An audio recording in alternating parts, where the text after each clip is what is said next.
paying with Discovery Miles on Takealot is a pretty easy thing to do.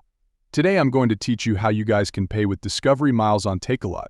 So for that, as you guys can see, I'm on my Google search page here.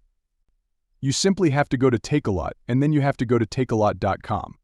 Now, there you simply have to select any of the products that you want to buy and simply add that product to your cart.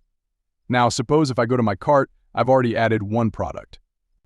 Now, here you simply click on Proceed to Checkout, and after that, as you guys can see, it wants me to log in. So currently, Takealot is not available in my region, so it won't let me create an account, but in your case, you will be able to log in with your Takealot account and you will be able to go to the checkout as well. In the checkout, you simply have to select your payment method as Discovery Miles. You will be able to, what it will do is it will redirect you to, the Discovery Miles website. You have to log in and there you go. That's how you'll be able to pay using Discovery Miles on Takealot. Hope you guys find this video helpful.